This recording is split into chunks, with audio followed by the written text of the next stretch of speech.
fire. And here we go, live on the Metal Voice, talking about Def Leppard's Pyromania. Wow. The album was released on January 20th, 1983. So that's how many years? 41? Is that it? 42. 42. There you go. 2025, my friend. 42 Bring years out the ago. calculator.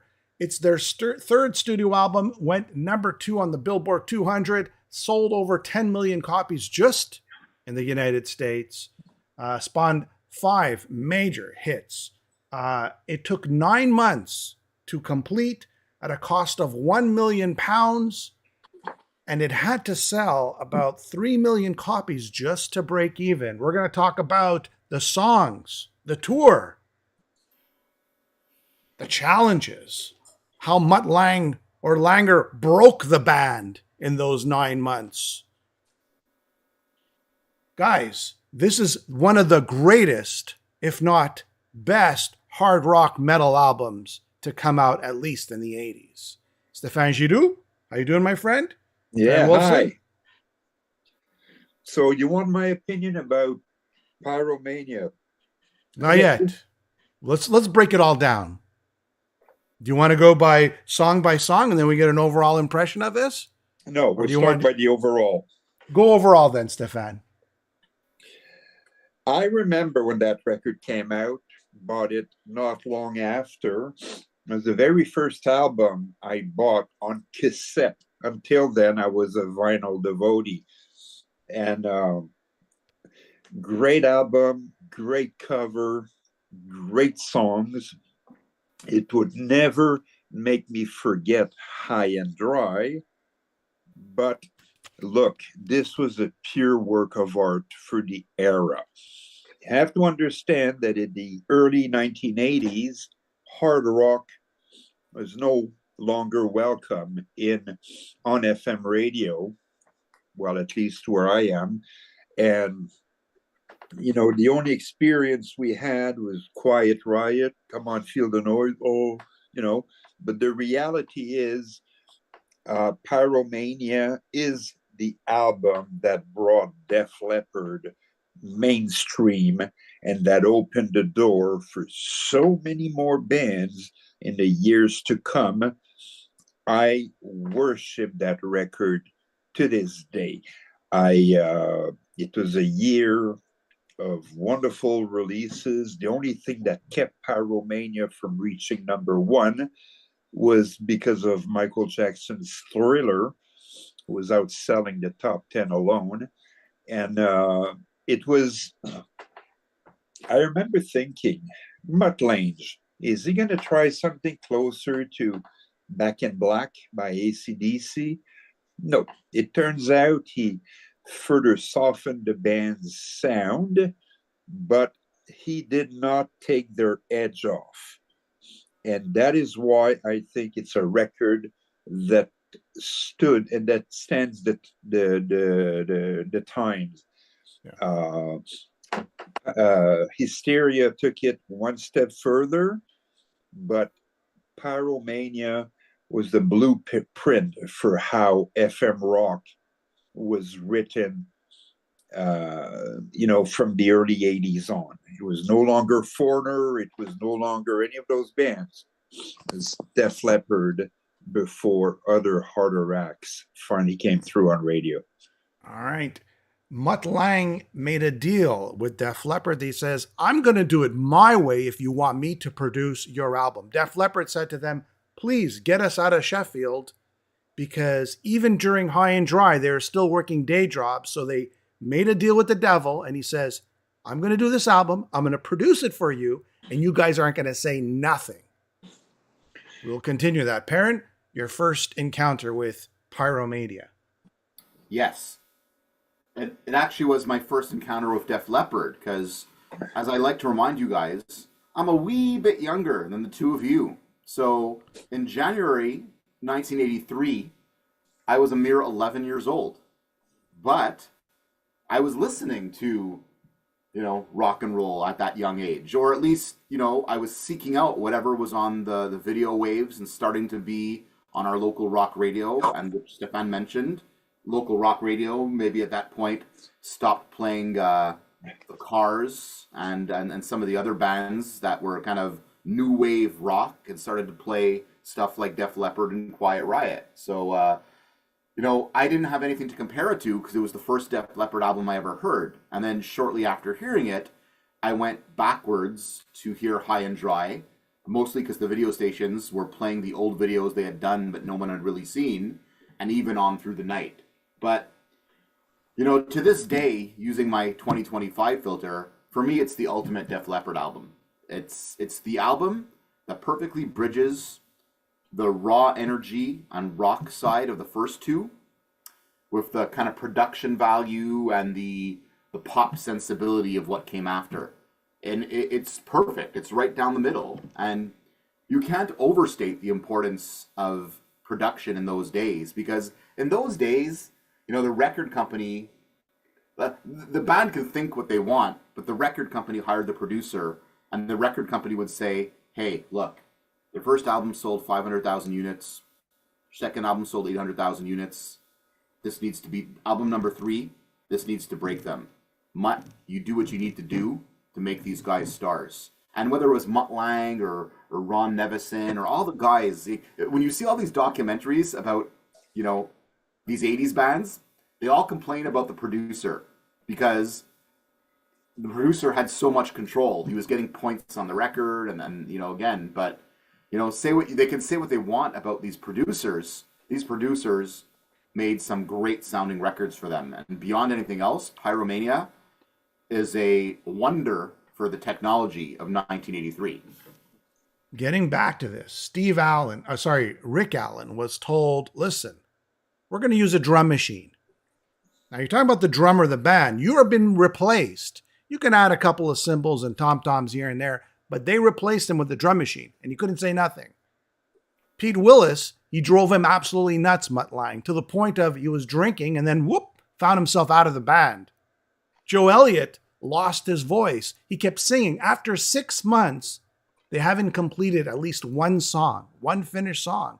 The record company was saying, what the F is going on here? You guys are spending all this money. And after 6 months, you've just completed a chorus off of one song. What Mutt Lange did here, he revolutionized producing. He changed the game. After this point on, everybody was kind of like Def Leppard. I mean, this album, from the back vocals to the hard edge that you guys were talking about, but to sort of like the pop sensibility, it had it all. And boy, Mutt Lange, it was make or break. This could have been the biggest disaster, but it was one of the biggest heroic albums and attempts and a change of the culture of the music industry. I think it's very well stated. And what you have to remember is that the early 80s were also a time of innovation and rapid development in recording techniques.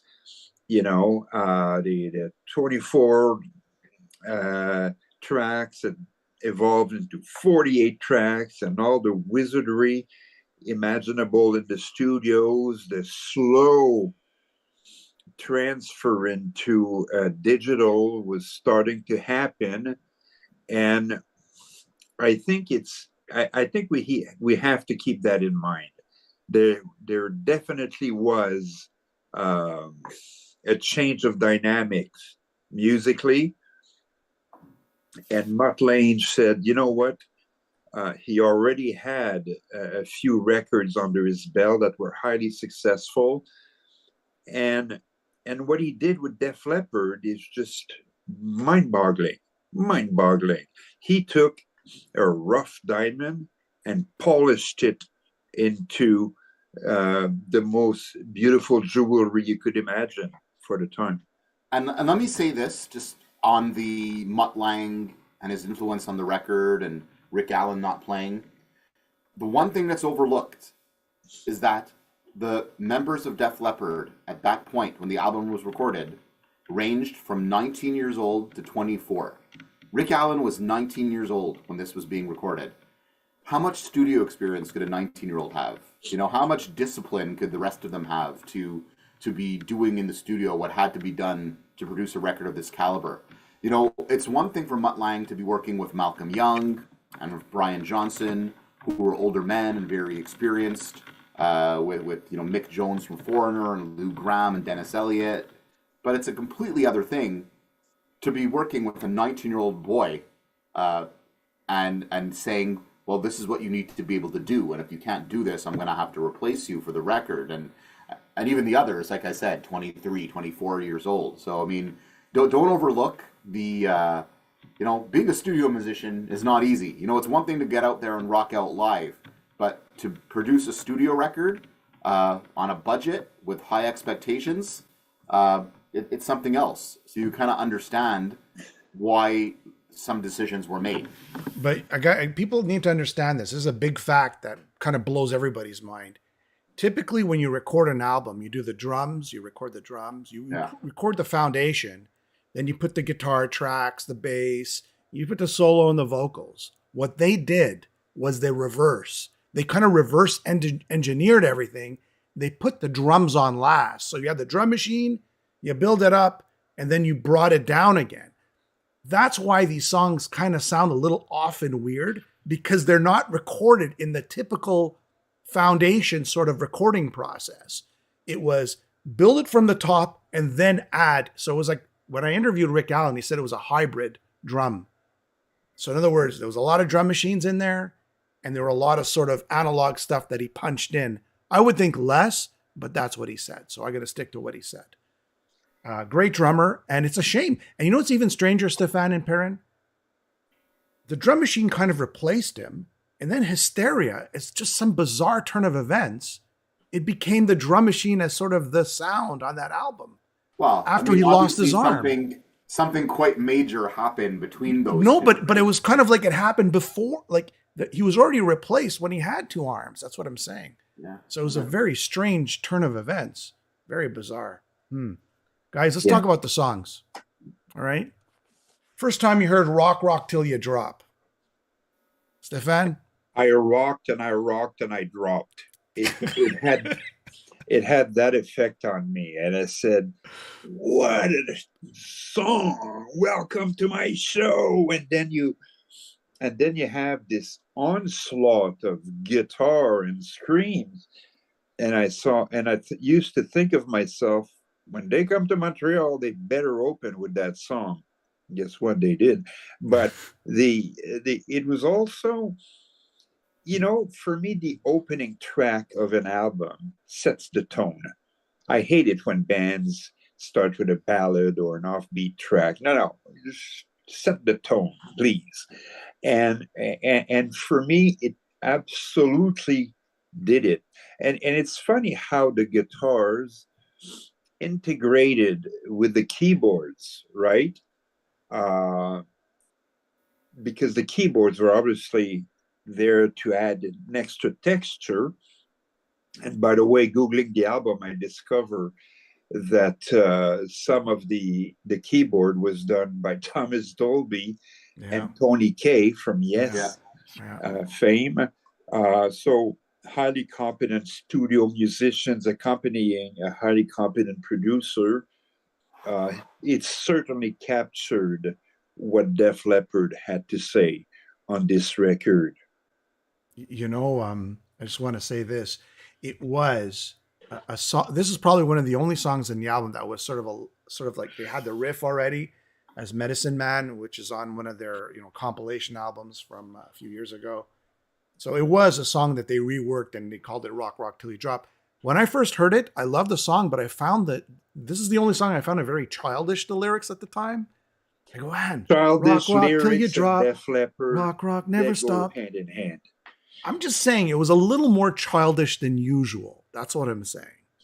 That's for me. Not like Pour Some Sugar on Me or Let's Get Rocked. Or well, no, that's when things got a little too too a little weird for me. They matured so much, you know. Well, no, I mean, there's simple lyrics that are sort of that fit nicely, and they're a little more. I don't know if the word is professional, but they just come across a lot less cheesy.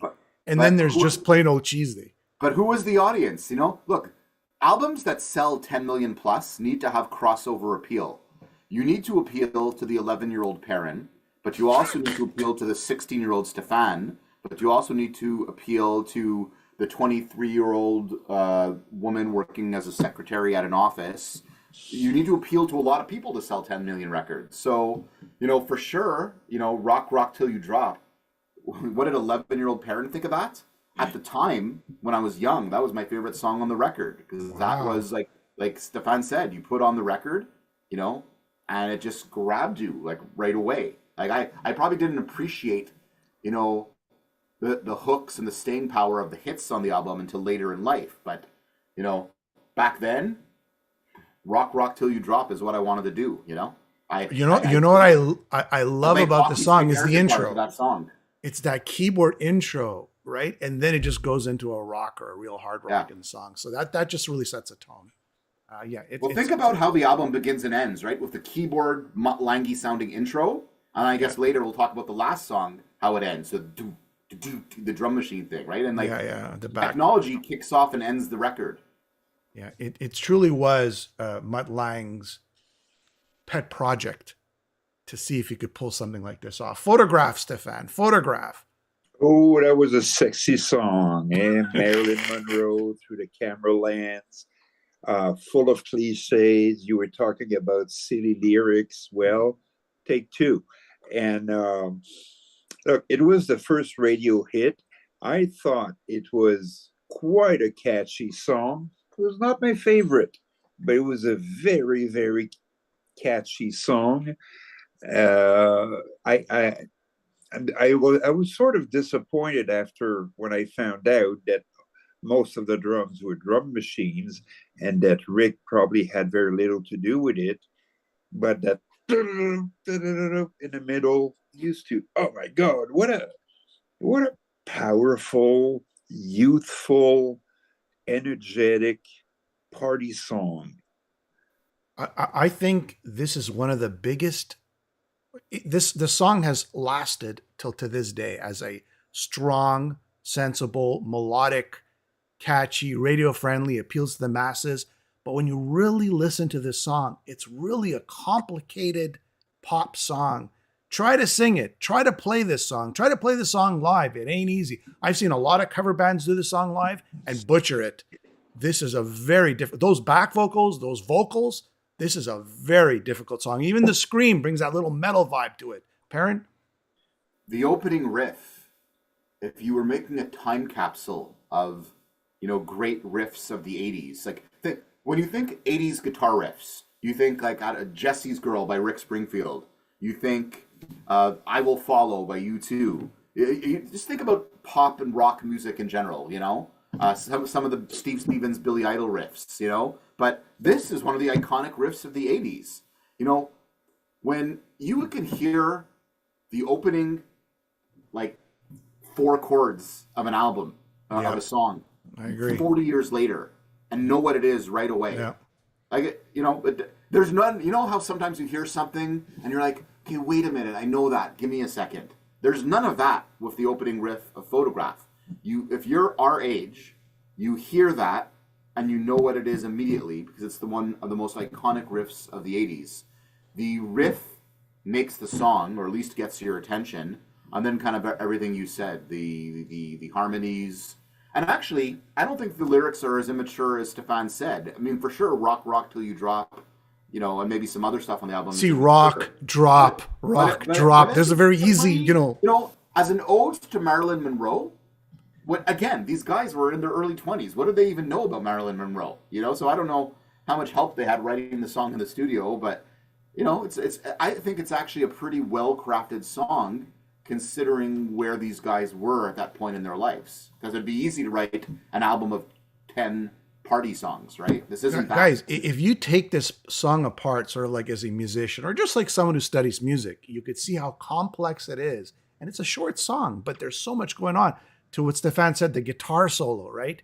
It just, everything works perfectly. And I remember at the time when it was on the radio, man, that's when the women were gravitating towards it. And it's a difficult song. It's like a metal song in a way, but there's something about it. There's something about the melody, the back vocals. It just it just appeals to everyone. It just appealed to everyone. It still does to this day. Everybody wants to hear Photograph. Just one of those songs. Yeah. All right, guys. Stage Fright, Stefan. Stage Fright. All right. Catchiest live concert opening song ever. I think it is one of those songs that Def Leppard could not escape during a concert. It's a song that brings its audience together, that brings people together, and that essentially states what Def Leppard is about. Sort of like Rock Brigade on the first record. You know how it's just engaging and drags you in and catches your attention. It's an opening track of the show. I remember it was actually later on, I think, but it was super fantastic. It so much rests on that song, and the placement is great because it's right after, two very powerful opening songs, and then you reach this one as the third one. Says, "Oh my God, there's no stopping on this record." Yeah, Perrin. Stage Fright. All right. Yeah, it was kind of almost like Rock Till You Drop Part 2, right? It was that same kind of a song, like same song. Often you don't get two of them on the same record. Usually you would save that to be the opener on the next record, So I as a kid I liked it. I don't like it as much today. I didn't see that tour because I was too young.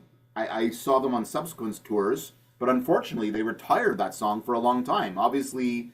I guess my big regret not seeing this tour, and Stefan will tell us about the tour after, is, when you only have 3 albums of material worth of set list, kind of like when I saw Metallica on Master of Puppets, or when you saw, Motley Crue or whoever earlier in the career, you had a really good set list. So I guess the bummer for me is I don't think I've ever heard them play Stage Fright live, because they've actually barely played it since this tour, because right after this, they had to play... Animal and Hysteria and Love Bites and Pour Some Sugar on Me, and then they had to mix in maybe just a few songs from Pyromania, and then then they had Let's Get Rocked, and they had all the Latter Day stuff. So it's a great live song, and they do the kind of fake crowd noise on the studio record, which I actually hate when they do that. When I was a kid, I thought it was really live, but then obviously soon enough you got tricked because you were 11 years old. That's yeah, exactly. What does the 11-year-old know? Cool, they put a live track on the studio album. A side note, Pete Willis wrote this song. Pete Willis co-wrote it, sorry to say. He wrote Photograph.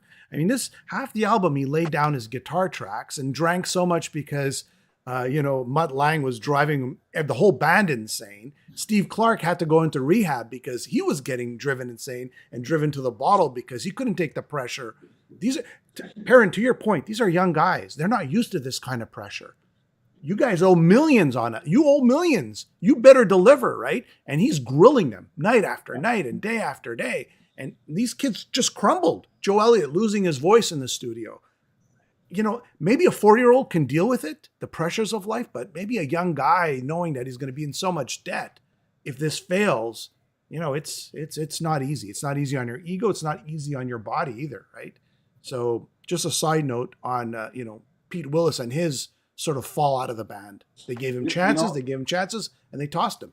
Back to the age thing quickly, and this maybe stepping aside from the album, it kind of amazes me at what a young age these guys got put on the road with Ozzy, with Uriah Heep, with Crocus, with Gary Moore, with Billy Squier, who was really big back in the day. 38 Special, I think. Yeah, it's just crazy that they toured first opening and then headlining over some really seasoned touring acts, which also cannot be easy on the psyche of young guys. Like, again, even on the High and Dry tour, like, they were opening shows for Ozzy, and they were, again, playing with the Uriah Heeps of the world and the Blackfoot. And you might think it's not a big deal. Some of these names now are not the big deal they were back then, but back then it was kind of a big deal, and I would think also a lot of pressure for guys that young to be playing on stages that big. Absolutely. It's people think it's one big party, but it's work at the end of the day. Yeah. Too Late for Love, the spaghetti Western intro. I don't think they did a video for this one, but it was released, I think, as a I think there might have been single, a video for it. but not a video, I think. And if there was a video, maybe it was later on that they sort of rediscovered it or replayed it. Stefan? I like that song too. It took it down a notch after 3 super heavy bang, bang, bang songs. But Too Late for Love still worked. I was never tempted to just skip it and move on to the next one.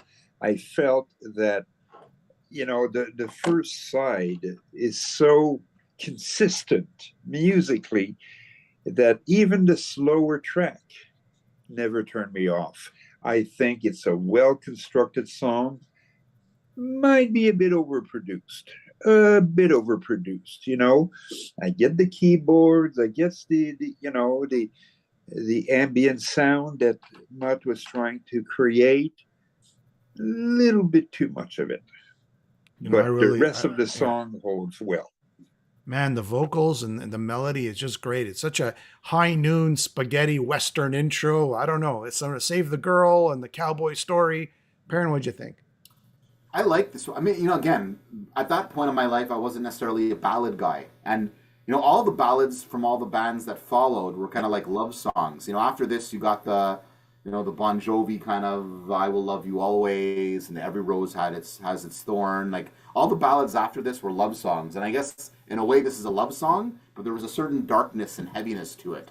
So as like a rocker kid, okay, it started slow, but I don't even know if you can call it a ballad. It's more just like a dark, moody song, but I don't know if I would call it a ballad. So yeah, I always liked it. I mean, look, at that age, when you put on a cassette, like, it was a lot of work to have to, if you didn't like a song, to forward through it, find the spot. I had to leave it on. I had to leave the album on.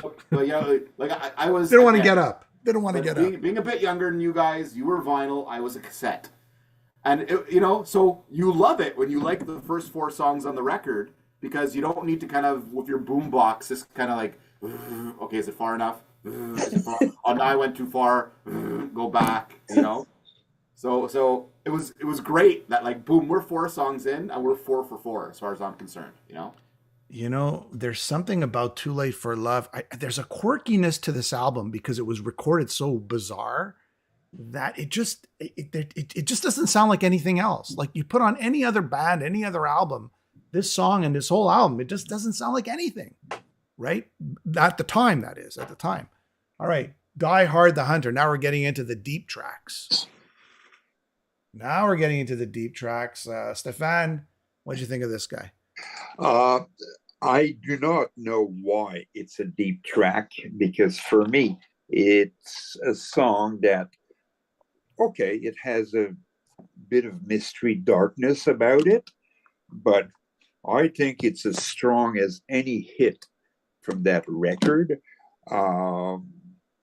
It's one of those deep album tracks that I never get tired of.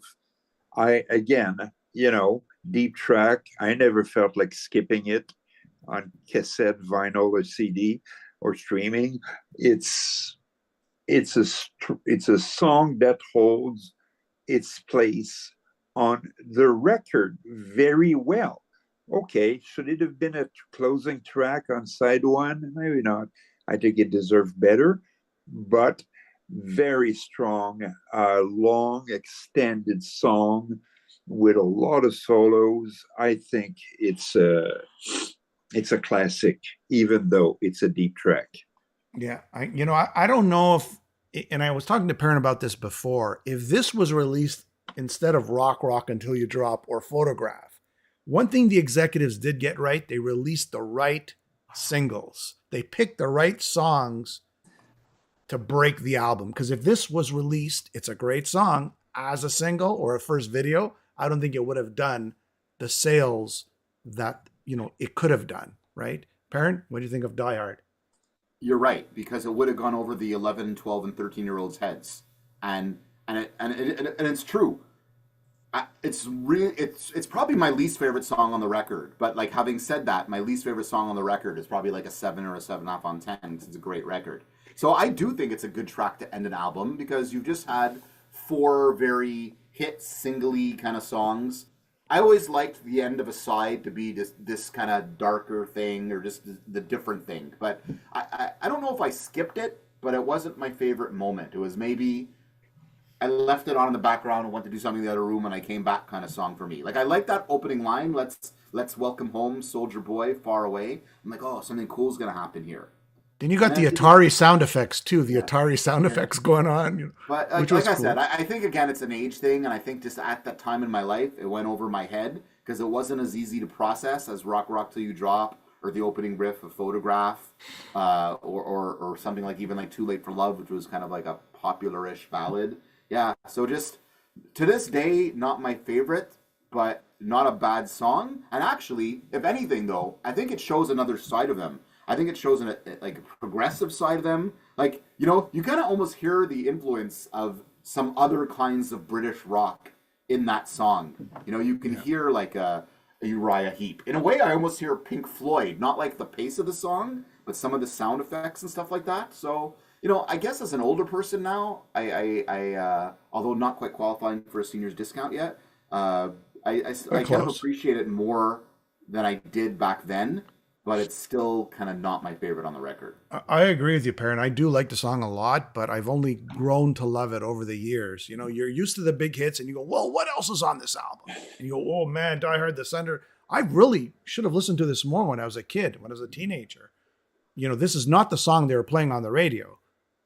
And if it would have been a different story. Side 2, this is a big one.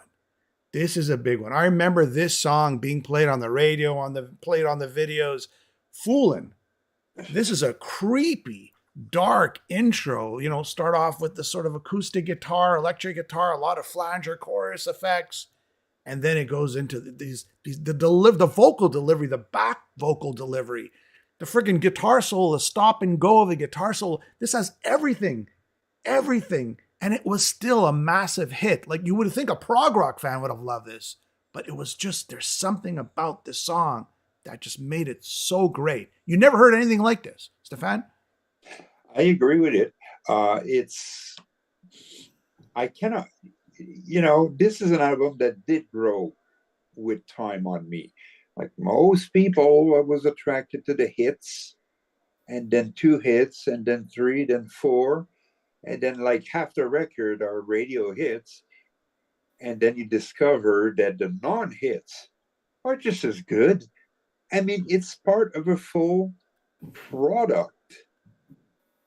This is what makes a classic album, is no filler. This is not a filler. No. What'd you think of Foolin', Perrin? Yeah, it's far from a filler. You know what? I saw Def Leppard here in Montreal at some point in the 2000s on one of those package tours they did. It was Def Leppard, Poison, and Lita Ford, or Def Leppard, Poison, Tesla. And I remember 3 or 4 songs into the show, they played this, and when the song started with like Joe Elliott's kind of soulful intro to the song, you know, every woman in the place just went crazy. You know, like it just went. And again, you know, the best kind of slower songs are ones that the guys can still rock out to, but make the girl fall in love with the singer. And this is one of those songs, you know, the girl can still kind of swoon for Joe Elliott's voice, but the guys can still play air guitar to it. So this is again another really well crafted song that has a bit of everything. You know, a bit of a funny opening to a side, maybe. But great song.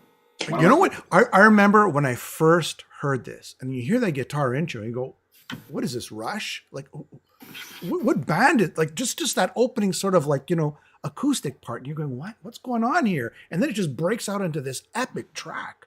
Wow, man! Wow! This was like just, and to this day, it still holds. You know, it's still a great. Well, like I said, when I saw them, everyone went nuts for this. This wasn't Photograph. This wasn't Rock.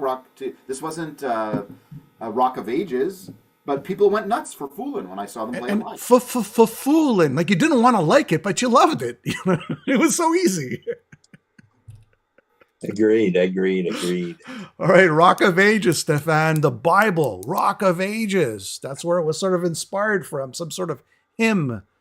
You were talking earlier about silly lyrics. Mm. Yeah, I think this one takes the cake.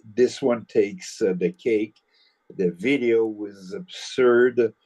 The fake record playing backward intro. Come on, a lot of childishness, but not my favorite song on the record.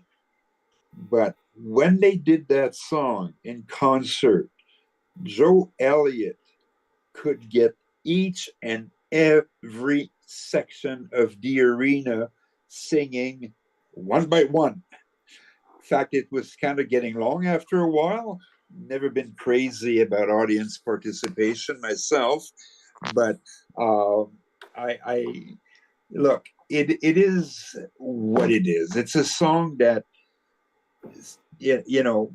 It's typical Def Leppard. It's about the music, not the words, the mood, not the message, and taking you through a musical journey in a very slick, not as overproduced as Fooling. And look, it works in the context of this record. Anybody else, I would just change channels. First time I heard Uten Gleben Globen Globen, I go, what? What's going on here? I go, is this backwards? And only to realize it wasn't backwards. It was just German gibberish. And that was from Mutt Lang, who sort of came up with that. I guess it was some sort of funny phrase. And what people means nothing. It means nothing. What people don't realize, at the beginning of the song, and people forget about this, it's better to burn out than fade away. People don't realize he's saying that because he's got his British accent going there, so you don't really hear it properly. But I agree, man. It's got that sort of sword when he's in the video. He's walking around with all those Jedi Order people. I don't know what it is, but man, cheese.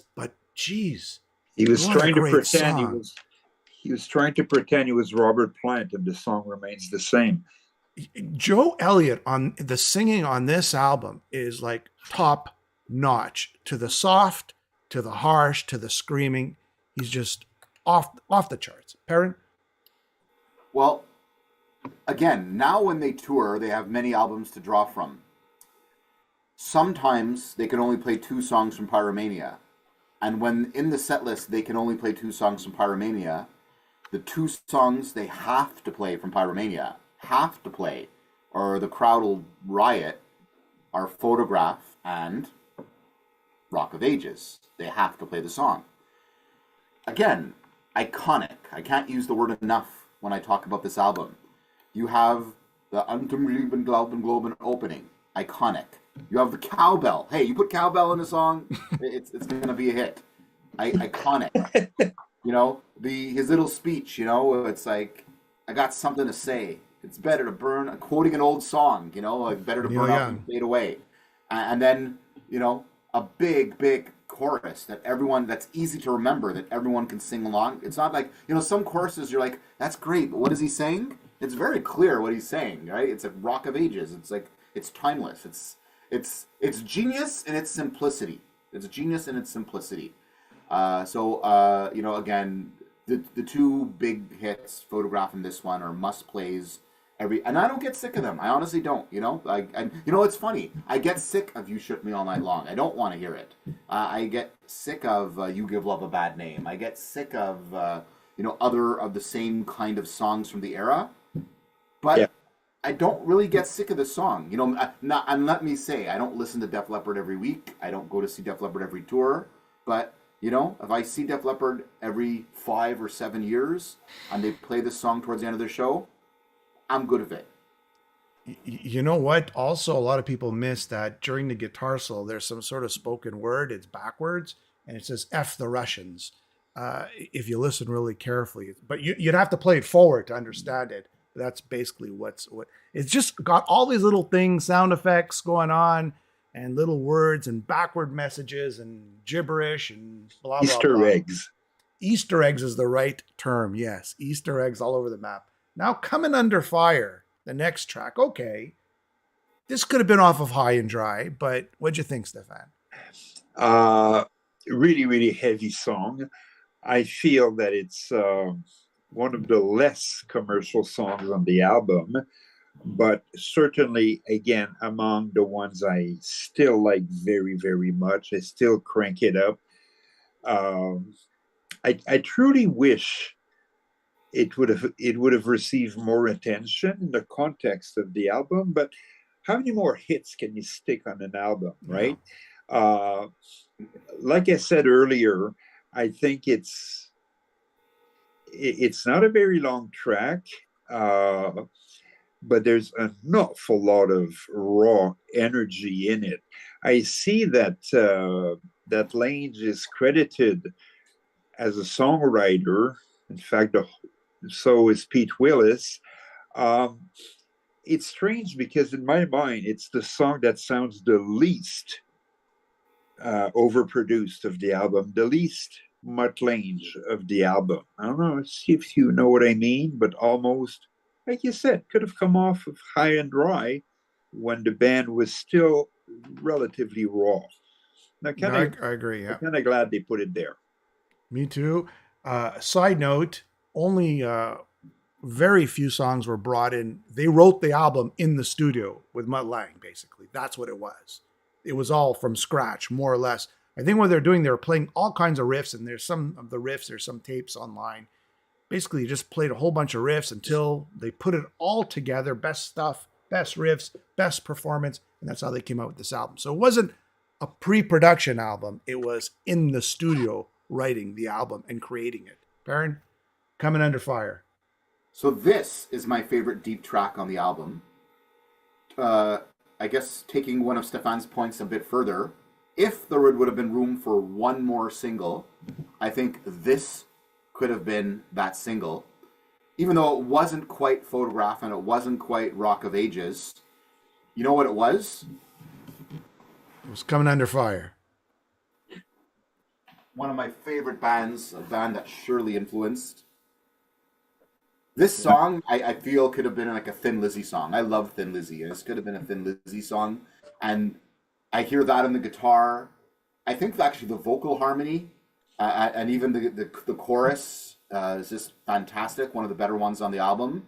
So just one of those, if they were going to go 5 singles deep, 6 singles deep, I think this could have been a single. I think this is probably the most underrated track on the record. I think it's great. I think it's like this is out of I guess if there's 4 maybe 5 deep tracks, I think this is the best one. Just what a chorus. Yep, I agree. What a action, not words. Okay, now we're getting into another deep track. Very bluesy slide guitar in there, but still a very powerful, aggressive track. Stefan? Love that track. Love that track. And what I like about it is that you already know that the album is coming to a close. And what that track did is like, oh shit, not already. I'm going to have to flip the tape and play it again. Very raw, powerful Def Leppard, a flashback to their earlier days. And also, I felt a bit of a nudge to what was coming up with Hysteria. There's this complexity through the rawness of the song. Again, we'll thank Mutt for that. But how can I put that in words? There's this sort of like, again, a dark, aggressive approach of Joe Elliott towards his audience as he sings it. And you know that, shit, not words, he means it. He means it. He's angry. And he needs to make a statement. Passionate. Passion. Karen? Yeah, and punctuality. This one fits with the Stagefrights and the Rock Till You Drops. It doesn't quite fit with the singles. It could never have been a single. Probably my least favorite on this side. Again, now understanding their filter, right? I mean, even though Mutt Lange produced the record, they wrote the songs. And now that I know more about Def Leppard, another band they really liked was The Sweet, right? And Sweet had a song called Action. Actually, Def Leppard covered Action from Sweet later in their later years on a cover record they did, and I could see this maybe being influenced by the Sweet a little bit and that sort of thing. So it's a good rocker. It doesn't. I wouldn't say it's the most memorable. Maybe I would leave this one out of the time capsule, but it's still, again, albums. To Stefan's point before, back then had a flavor of a whole record, and this one kind of, like I said, fits the heavier stuff. But they also had to have a pacing, right? It couldn't be 10 of the same song. So I think this is a good change of pace song as you kind of just head into the home stretch for the record. So another one that I say good, not great. I would put this on the high and dry sort of spectrum. Yeah, definitely. The let it go-ish spectrum of music. Definitely. This is kind of like, I'm really enjoying this album and this song comes on. I don't remember it like as much as I remember Rock Until You Drop or one of the big hits. But man, I really enjoy the moment in listening to this song, as aggressive as it is. And it's a throwback to High and Dry for me. Sort of like, this is where we come from. Billy's Got a Gun. There's Black Sabbath bass line, Heaven and Hell. What do you think, Stefan? It was, they could barely hide their influence on that one. I thought it was a bit offbeat for the longest time. And bands will often do that, put their most offbeat track at the very end of the record. But with time, the song started to sink in. It was the hardest one for me to get in. But in the end, I sort of dig it. Again, you have to look at Pyromania as an ensemble of track with a similar thread going through them. I couldn't find the thread in Billy Got a Gun, but in the end, I find that it fits perfectly into the album, and also with that little quirky hidden track at the end. I was also maybe a minute too long. Okay, Perrin. I think, again, for guys this age, this is pretty brilliant. And I don't know how much of it is Mutt bringing this out of them, or if they brought this to him. And as it is quirky, it's different. If there's ever a deep track I'd like to hear them play now, and I think they have played it once or twice, it's this. Because I think really now they would have the chops to do it, really do it well. But the production and the way the song, comes across on the album, like it could probably never be as good live as it would be on the record. And just danger, what a strange emotion, like this the back and forth, kind of almost like there's a conversation happening there. Call and between response. The lead vocals and the backing vocals. That's the brilliance of a good production. Like the craft of engineering a song like this is quite evident. And I think, again, for the time, production job, writing, a cool way to end a hit album, because it would never be a hit, but it was a very cool way to end the album. And maybe just, if there were any detractors, if there were any kind of Black Sabbath heavy rock fans in the back saying, these guys wussed out, I think this is a track where you can listen to it and say, nah, these guys have some chops. No, I see it more as a cigarette after sex. Uh-huh. You know what? What was really important, if you grew up in 1983 and you can remember, what people probably grown up today don't understand is the impact of the music video. MTV was really starting to take off. I know we talked about this before. Radio is sort of like maybe not being as responsive to the up and coming acts, but here comes Def Leppard. They're a young bunch of guys. They look good. The girls like them. They've got the songs. They are tearing it. In a way, they kind of broke MTV for MTV. People were going to watch MTV because they were on MTV. Heavy rotation on MTV. Very true. You know what? It was just sort of like metal, basically, at least at the time, helped MTV expand and grow from a sort of a specialty channel to a sort of mainstream channel on cable. before we get into they produced this, they made this album in the studio, but now they have to perform this live. Stefan, you were at the show in Montreal. We'll talk about that in 1 second. I just want to talk about the Union Jack shirt And Man, shorts. back and shorts. Back then, you would see people walking on the streets. I remember seeing the shirt before I even knew who Def Leppard was, and you go, "What the hell's going on here? A British invasion?" Apparently, Joe Elliott saw this for like £6 in a store. He didn't have any clothes, any money, so he just bought it, and suddenly it's become their merch line, right? Making millions and millions of dollars. Again, Pete Willis is out. They warned him, get your act together. They threw him out. He couldn't stop hitting the bottle or whatever problems they were having in the studio. They brought Phil Collen in, which is a very important piece of the puzzle. He finished the album. The album, when it first was released, the critics did not dig it. They did not dig it at all. But apparently, they're all wrong. So let's talk about the tour. They go on tour. And as they're starting their tour, Photograph becomes a big hit, and suddenly opening up for Billy Squier becomes them headlining. So Stefan, we'll chime in, me and Perrin, but you tell us about witnessing Def Leppard in the Pyromania tour.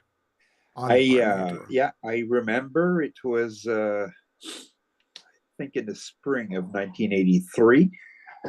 Crocus and Gary Moore were both on the bill, and it would make for a very loud and incredible evening. I was a little apprehensive about the show because how can they reproduce Mutt Lange on stage? That was my main concern. I was excited to see Gary Moore. First of all, for me, was like, oh, I finally get to see the guy. You know, I remember there was, what's his name from Deep Purple on drums? Ian Pace. Ian Pace. I wonder if Greg Lake was part of the band. Was he? I don't know. Steph, let me say, wasn't it a bit of a weird mix? I know we had weird bills back then, but if I think Def Leppard, kind of a pop metal rock band, Crocus touring behind one of their heaviest records, and Gary Moore bluesy playing kind of thing. Like it seems like a very weird mix. Yeah, but this was not Gary Moore's blues phase. He was still in his rockin' phase. He was big in Japan, but then again, everybody was back then. And the audience responded very well. Polite, obviously not his audience, but the audience was responsive. I even wonder whether or not they did an encore. But as far as I was concerned, it was an excellent opening act. And I got to say that, hey, I saw Gary Moore once in concert, although I would have liked to see him during a blues tour. My fault for passing on. But no, Gary Moore for me was like, oh, wow, incredible. Crocus, I swear to God, they came this close. And some will argue they stole the show, but they gave Def Leppard a run for their money on stage. I'll never forget their stage. I mean, Mark Storacci was so intense in getting the crowd right up on their feet. Everybody standing on their seat on the stage. It was crazy. He owned the crowd. He could get people going on better than anybody else. He was a hell of a front man. And I'll never forget when they sang, I think they started with Long Stick Goes Boom. But the very last track they did as an encore, you had Storacci, who was destroying the guitar with an axe, with a big medieval axe. And people were going like, what the hell? And security was there like, hey, you gotta watch this, It was mind-boggling. For me, it was They could have been headliners. It would have been just satisfactory. Was it the Headhunter tour? Was it? It was Yeah. Headhunter. Yeah. And It I can't was. imagine them playing Headhunter to a Def Leppard audience, but No, but it was. I You guess- got to keep in mind, Def Leppard is not as Yeah, light they're as still they're not heavy at that Hysteria point, I yet, know. right? Yeah, but back then people were not as difficult about genres. It was not as subdivided in isolated silos as we see now. You could listen to commercial FM rock and harder edge rock uncommercial like Crocus at the same time. And Crocus, one of the main criticisms they were facing at the time is that they were a carbon copy of AC/DC. And, let's face it, there was some truth to it. And AC/DC, they were popular on the pop level. So but so was Def Leppard on High and Dry. They were also criticized as being copies of AC/DC, right? Everybody at Mutt Lange was everybody at the time right? was accused of being an AC/DC copy. But Crocus blew my mind. And I remember reading in the rock magazine like Circus and Kerrang and all of that it was creating friction backstage because Def Leppard were freaking out. They said, my God, these guys are stealing the show from us.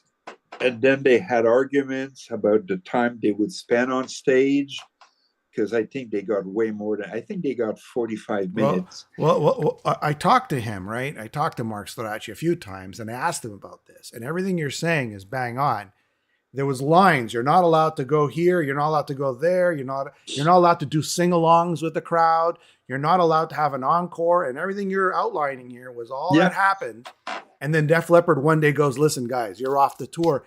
I think it also had a lot to do with Def Leppard were number 2. Thriller was number 1. They're worried that they were stealing so much thunder they couldn't get to number 1.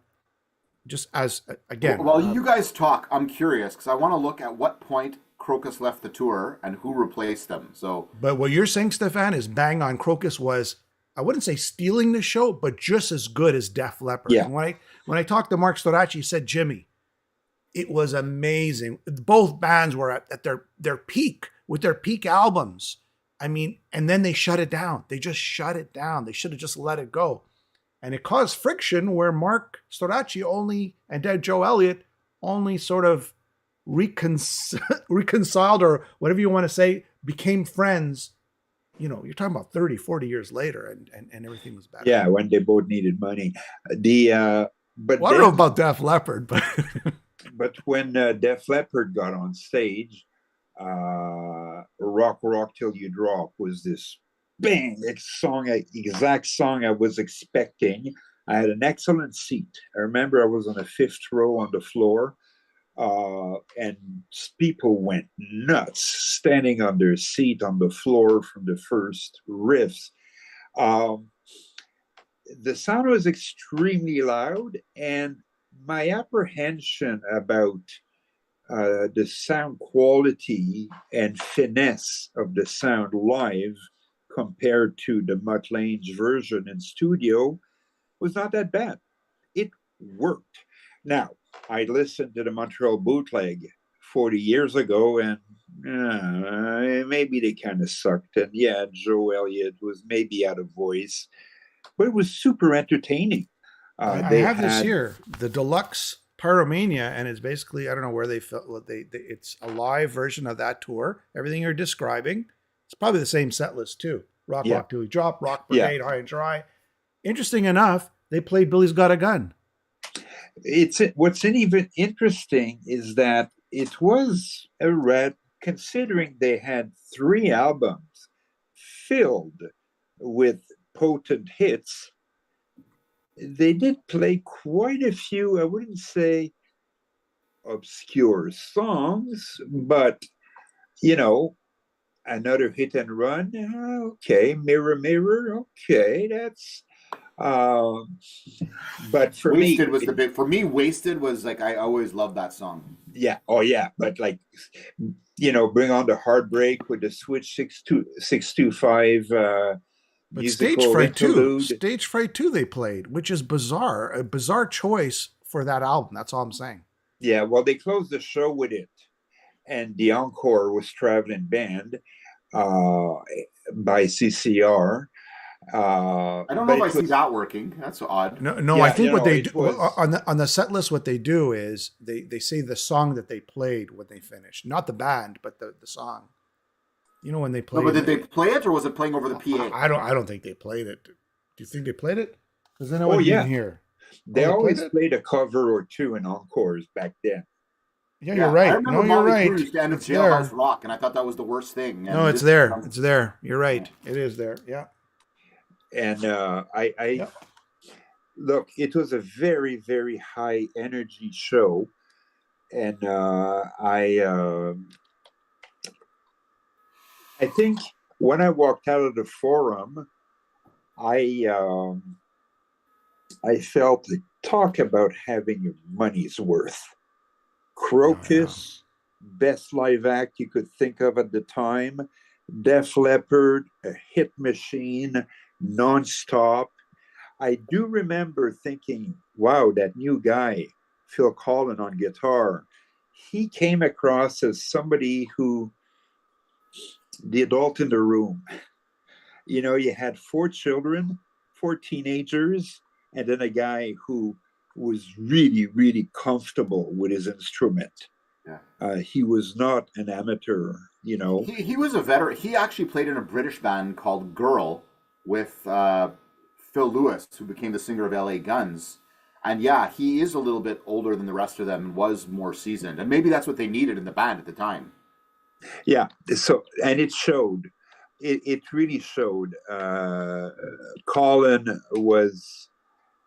looked different, sounded different, and I felt he really, really brought the band to another level. I never saw them with Pete Willis, but for this one specifically, I felt that like he added value to the he added value to the set, you know. He added value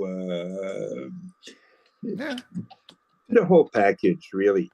So, well, the nice thing is, you know, even though they got inducted into the Rock and Roll Hall of Fame, a big thanks to Pete Willis, because he did bring them to that point. And some people would consider the first 3 albums as the all-time Def Leppard album. The riffs that he wrote. I mean, again, it's a shame that he couldn't keep it together. And you know, there's nothing more expensive in life than regret. And I'm sure it could not have been an easy life for him, seeing, you know, all these songs, these riffs, this band he started, these riffs he popularized, kind of blowing up, and you know, he wasn't on that train. The good news, he was on the train, because Def Leppard, the nice guys that they are, they did credit him, and he did get his royalty checks.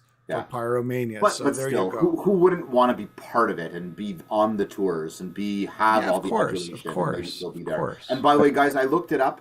After Crocus left the tour, they were replaced by Uriah Heep.